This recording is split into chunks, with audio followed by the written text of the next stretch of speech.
The increasing order of reactivity towards SN1 mechanism is increasing order of reactivity towards SN mechanism is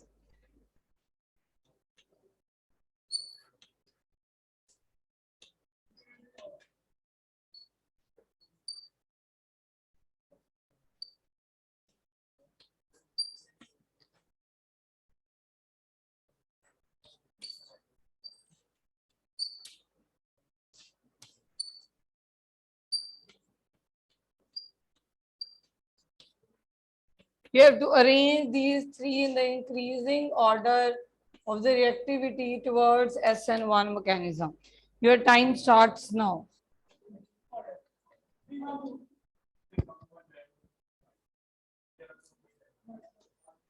The answer is appropriate. 3 सबसे ज्यादा है. Increasing order. It is 2, 1, 3. See बेटे, why 3? सबसे ज्यादा क्यों?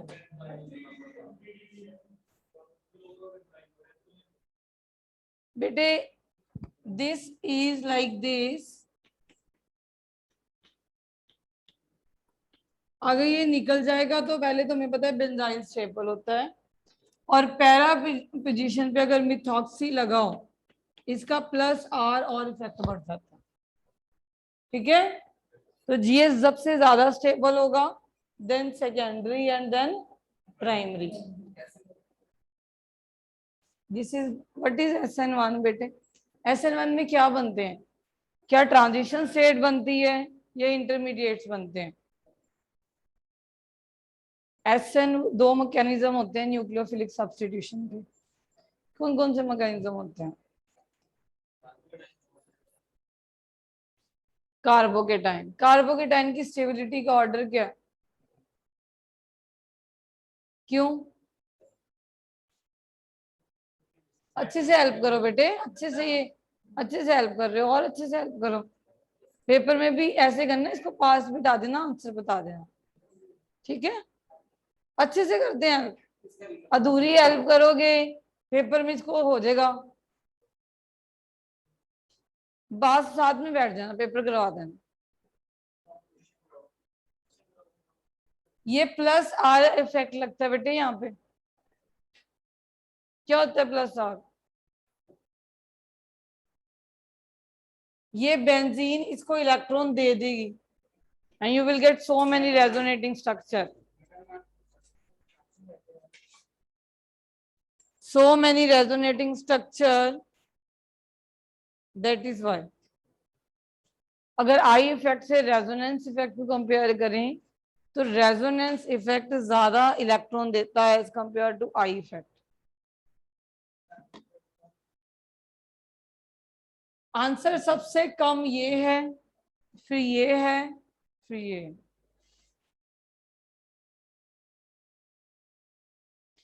What is A in the following reaction? Gitesh, write down Mayank and Mankirat. भैया आप Indrajit ma'am को दे दिया करो, कल आपने लिखी थी अटेंडेंस, इंद्रजीत मैम को दे दिया करो आप.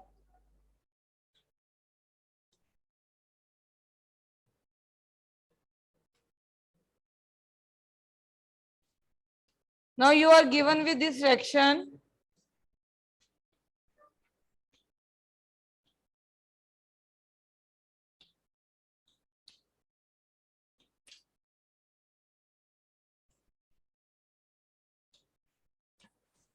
And they are asking you what is A.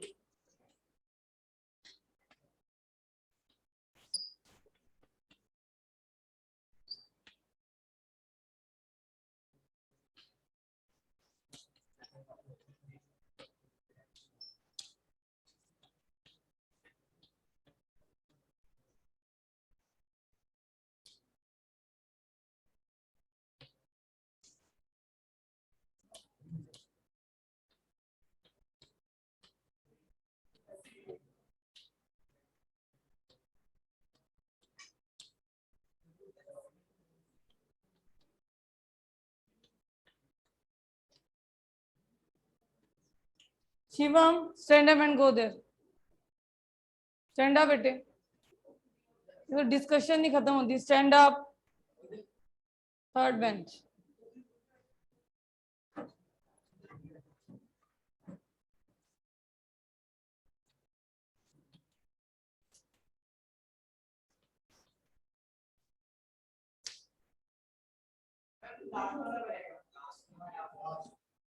क्यों?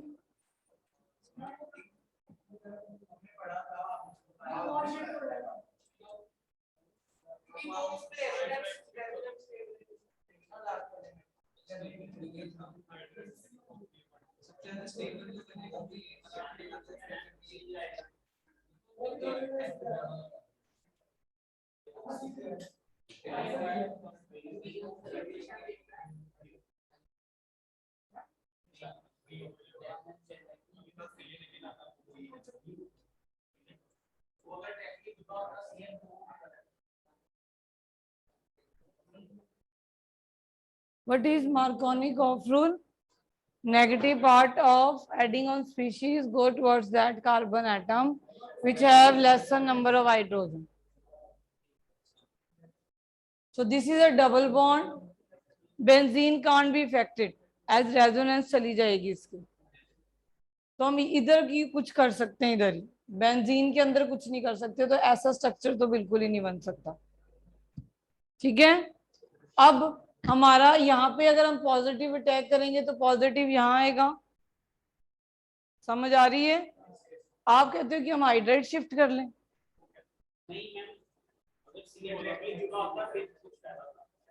इसमें हाइड्राइड शिफ्ट नहीं होगी, इधर यू विल गेट सी।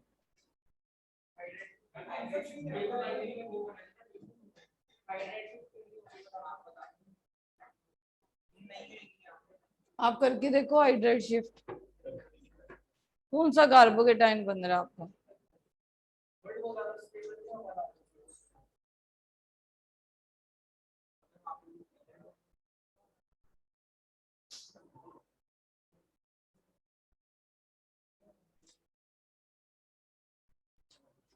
बेटे अगर आप हाइड्राइड शिफ्ट करवाते हो तो यहाँ से H जाएगा,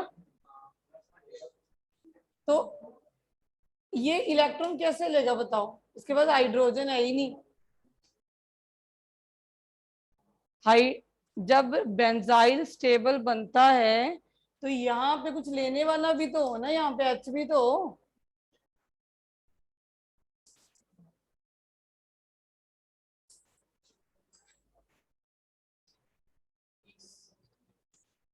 नेक्स्ट है which of the following alkyl halide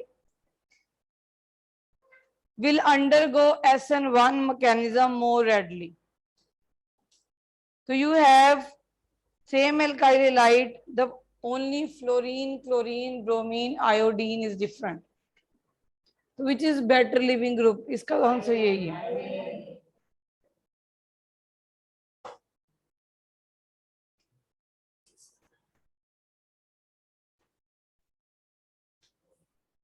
थोड़ा हार्ड क्वेश्चन देखते हैं हम।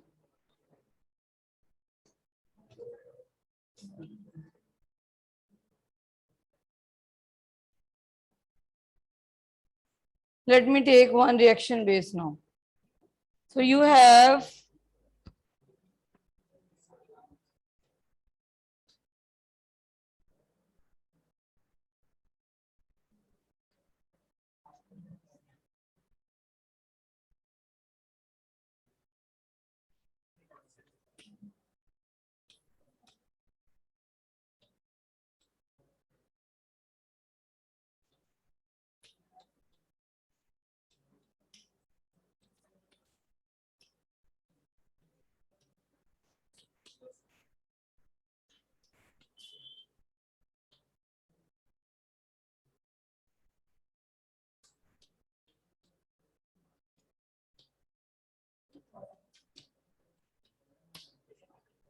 yes, tell me the product E.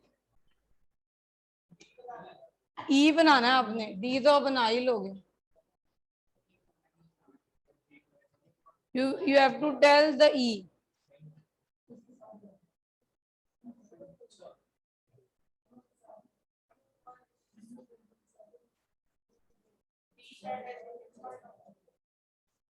शायद नहीं, आप मुझे पक्का रिएक्शन लिख दो, पेपर में शायद नहीं चलता। एक ABCD में टिक करना है, आप मुझे बताओ आपने क्या किया। अगर आप आंसर लिख के दिखाओ पहले, रिएक्शंस ऑप्शन के बिना नहीं आता आपसे।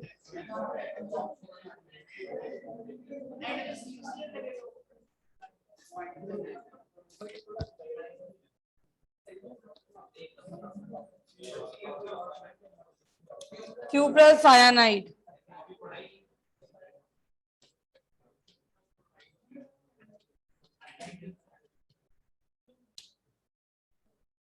अभी तो मैंने और एक आधी और रिएक्शन करवानी जो आपने कभी पढ़ी नहीं।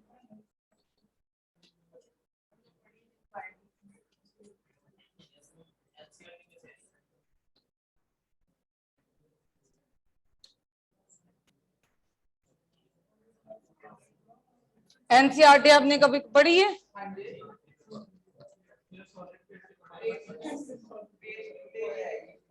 ये चीजें हम NCERT में ही आपको दिखाएंगे लिखी हुई। हमने नोट्स के अलावा कुछ पढ़ा जिंदगी में?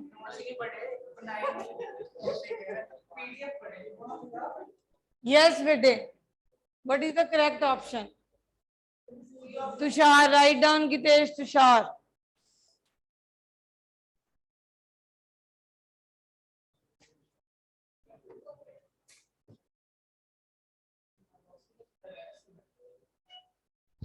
Use your brains, only your brain. You are sitting in examination and you have to tick mark 1 out of 4. क्या बेटे? नहीं, ऊपर यहाँ पे CS3 है। सेम कैसे हो जाएंगे बेटा? ई के सिर्फ ई ही बताना है आपने, आपने डी बताना ही नहीं है। डी उनको पता है, आपको पता है डाइजोनियम है। डी तो सबको पता है क्या है, आपने ए बताना है हमें, ई।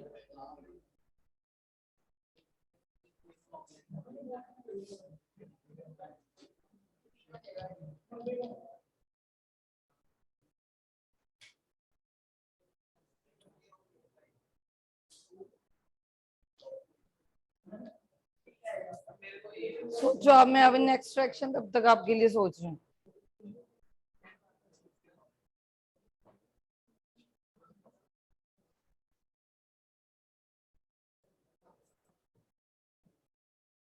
ऐसे ही एक और रिएक्शन करते हैं, फिर आप आंसर दोगे नेक्स्ट। हो गया? The option is a. बेटे पहले डाइजोनियम बनेगा, जैसे कि आप सैंडमेयर और गेटरमैन में क्या करते थे, रिमेंबर। गेटर में आप मैन के पास, आपके पास क्यूप्रस क्लोराइड प्लस HCl होता है, तो आपका डाइजोनियम ऊपर से हट जाता है और उसकी जगह पे क्लोरीन आ जाता है। इन द सेम वे इधर भी डाइजोनियम बनेगा पहले, फिर डाइजोनियम हट के सायानाइड आ जाएगा। ठीक है?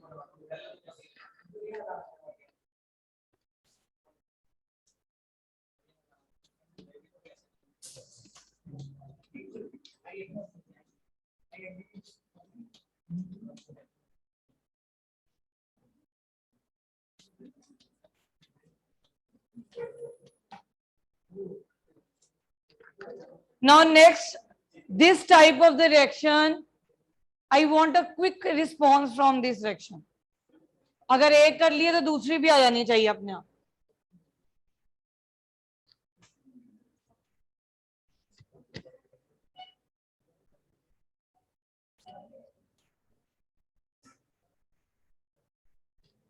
Again, here there is D.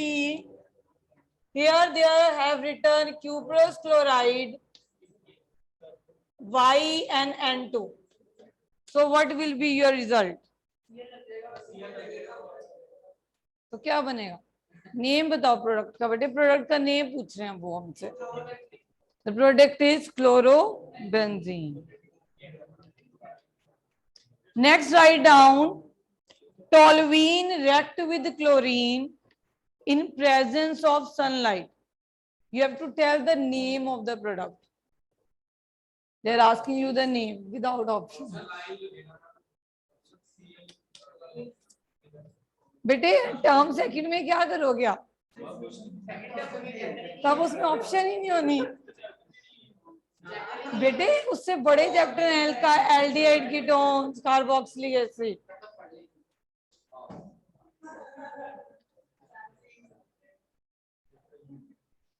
So your question is बेटे toluene react with chlorine in presence of sunlight. You will get orthochlorotoluene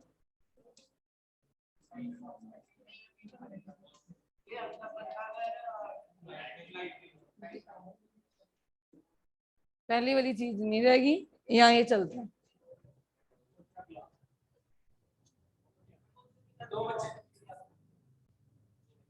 this is only +2 B मैंने बच्चे बताए हैं. ए वाले भी बैठे हैं.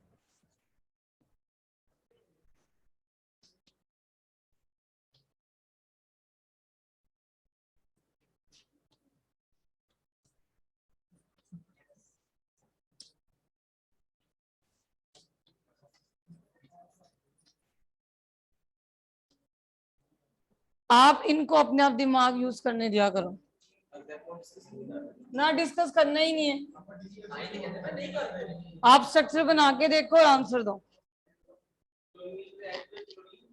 In presence of sunlight.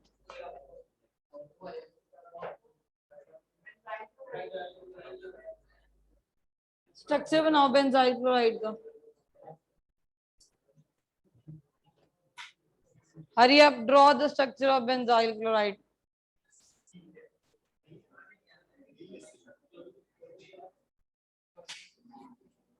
अगर मैं यहाँ पे लाइट ना दूं, which will be the major?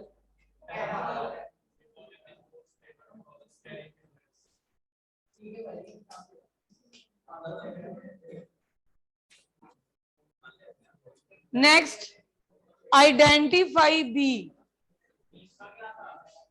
बेटे बेंजाइल क्लोराइड जब लाइट की प्रेजेंस में करते हो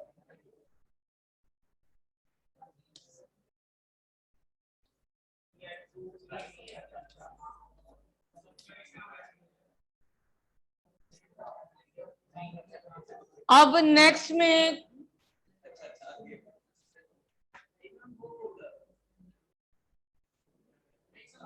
मैंने ना आपकी प्रैक्टिकल में गुस्सा निकाल देना. बस सब गुस्सा वहां ही निकलना है. ऐसे तो नहीं. अब मेरे पास टॉलरेंस खत्म हो चुकी है आपकी.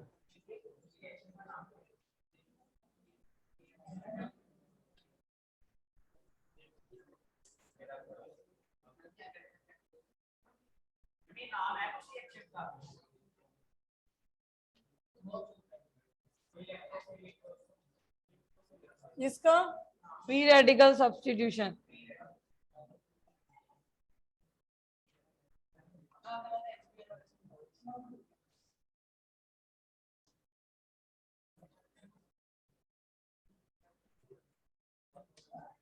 You have to identify B in this.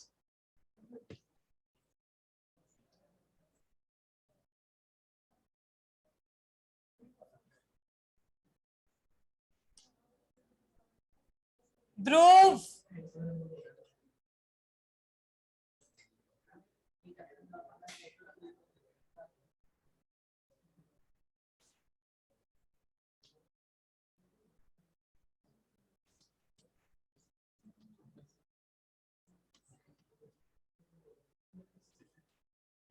Identify the B in it.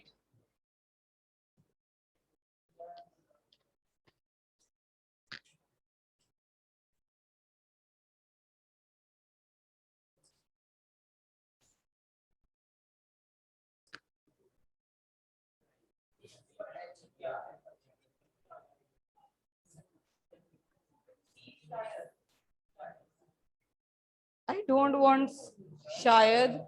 I want answer.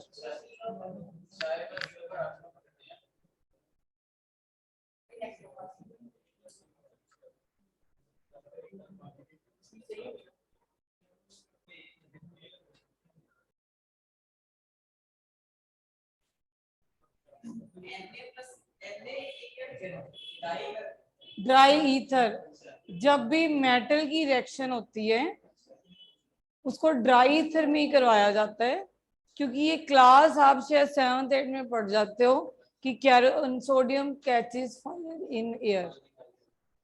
तो इनर्ट एटमॉस्फेयर जो आप प्रदान करते हो इसलिए करते हो क्योंकि इसको आप कोई भी, अगर मैग्नीशियम भी लिखा हो तो ड्राई ईथर लिखा होगा, लिथियम भी लिखा होगा तो ड्राई ईथर लिखा होगा, अगर आप गिग्नाल्ड रिएजेंट बना रहे हो तब भी ड्राई ईथर ही लिखा होगा।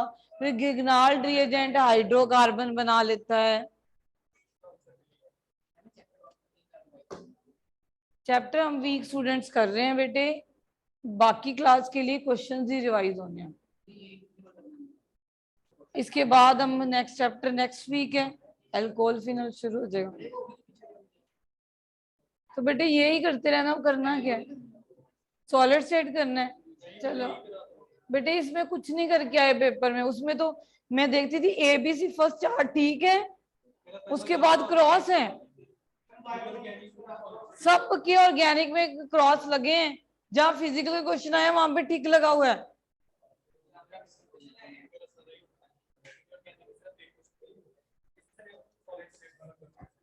सिर्फ मेडिकल वालों को थोड़ा सा हार्ड लगता है फिजिकल, क्योंकि इसमें न्यूमेरिकल आ जाते हैं, नॉन मेडिकल निकाल देते हैं। हाँ जी, व्हाट इज द आंसर बेटे?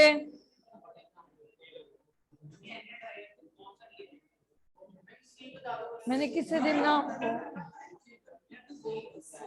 वाई सी shame on you, this is a naming reaction, Wood's reaction. Shame on you, you are not able to see the reagent sodium and dry ether, and you are not able to do a naming reaction out of it, and this naming reaction is in class +1 2। ये OH जाएगा तो A में यहाँ पे Br आ जाएगा। अब ये 2 moles combine होंगे वुड्स रिएक्शन में, याद करो ये दोनों कंबाइन हो गए और ये NaBr निकल जाता है, तो ऑप्शन इज बी।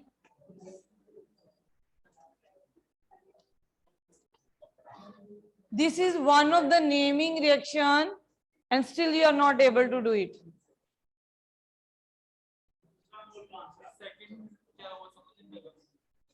आपको पता नहीं कि वुड्स रिएक्शन में एक Rx plus Rx give N plus Na give you alkanes. This is not a benzene, this is a cyclohexane, dicyclohexane.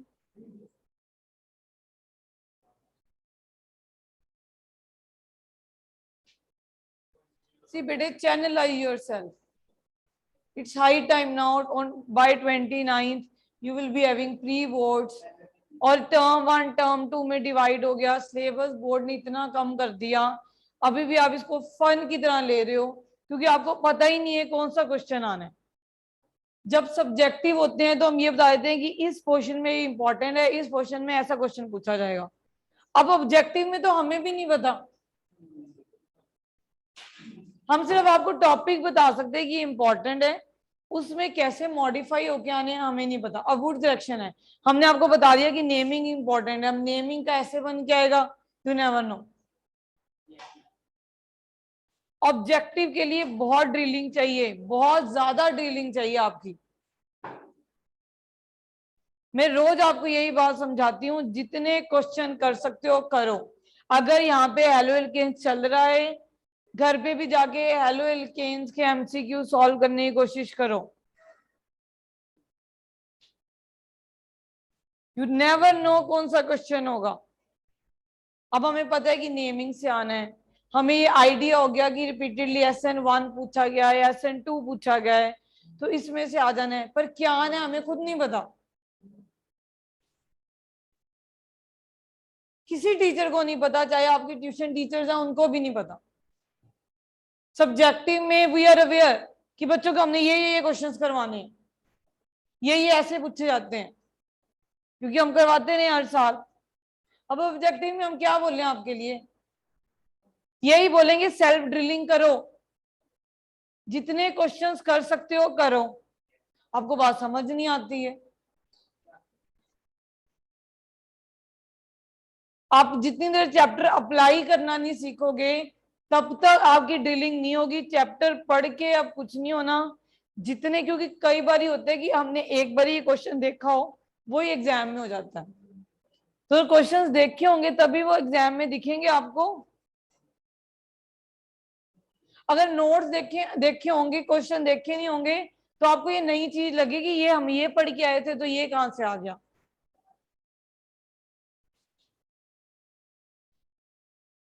सब बातों की मेच्योरिटी है, पढ़ाई को लेके मेच्योरिटी नहीं आ रही है कि हमने नॉन मेडिकल या मेडिकल किस लिए लिया है। बी मेच्योर ना हो। अब आपने स्कूल से स्कूल में नहीं जाना, स्कूल में आना बहुत इजी है, स्कूल से कॉलेज में जाना जो आपका फ्यूचर डिसाइड करता है वो मुश्किल होता है। कॉलेज अच्छा मिलना एक बहुत बड़ी कहते हैं ना उपलब्धि आपके लिए, कॉलेज अच्छा मिलना। कॉलेज हजारों हैं, लाखों हैं, मगर अच्छे कॉलेजेस थोड़े से ही हैं। जैसा कॉलेज अच्छा होगा वहां पे बच्चों का स्टफ होगा, वहां पे आपकी सोचने की power, your peer group affect your personality, your peer group, the friend circle effect your personality, और कोई नहीं। पेरेंट्स के साथ आप कम टाइम स्पेंड करते हो एज ए टीनेजर्स, टीचर्स के साथ आप कम टाइम स्पेंड करते हो as a teenager, you spend more time with your friends, they groom your personality. College कैसा मिला आपके फ्रेंड्स बताते हैं, फ्रेंड्स आपका करियर डिसाइड करेंगे आगे। जब आप एक अच्छे कॉलेज में स्टेप इन करते हो वहां पे सबकी सोच कुछ बनने की होती है। अगर कॉलेज ऐसा मिला तो कैंटीन में जाके बैठने की सोच होती है और सप्लियां इकट्ठी करने की, छाट पर हो जाएगा। It depend upon the college, it depend upon the friends. एक फ्रेंड्स होते हैं बैठे आपस में पढ़ाई की बातें करते हैं, करियर की बातें करते हैं, कल कर लांगे, दिन बहुत पे है। कोई फ्रेंड इदा दे भी होंगे हैं, वो कल कभी नहीं आता बेटे। एक महीना रह गया एग्जाम के लिए, अब टर्म 1 के एग्जाम है, 50% मार्क्स टर्म 2 में लगने हैं, मजाक की बात नहीं हो रही है। कई कॉलेजेस आपके जी जेई और ये इनके मार्क्स नहीं देखते, 12th के मार्क्स की बेसिस पे कई कॉलेज जो प्राइवेट कॉलेजेस अच्छे हैं वो ले लेते हैं। नंबर तो लो पहले, जेई तो बाद में देखेंगे। इतने मेच्योर हो, मैं आपको जबरदस्ती आपके दिमागों में हम नहीं घुसा सकते। अब you are self controller of your mind, not even parents can control your mind now. वो कह सकते हैं बेटे पढ़ ले, हम भी कह सकते हैं पढ़ लो, पढ़ना ना पढ़ना आपने कमरे में आपको बंद कर लिया, आप बुक्स खोल रहे हो, आप मोबाइल खोल रहे हो, आप कुछ सोच रहे हो, वो आप पे डिपेंड है। अब दिमाग में जाके हम नहीं जाएंगे, ना पेरेंट्स बोलने जाएंगे, कोई छोटे बच्चे नहीं हो अब आप। दुनिया की बहुत समझ है, पढ़ाई की समझ रखो। एमसीक्यू चल रहे हैं, फन फन की तरह ले रहे हो, अभी भी 1 2 3 खेल रहे हो, अभी भी आपसे इरेक्शंस लिखी नहीं जा रही। शायद ये हो सकता है, शायद ये हो सकता है, प्री बोर्ड एक बार ही दे चुके हो, प्री बोर्ड सेकंड देना है, अभी तक शायद ही चल रहा है।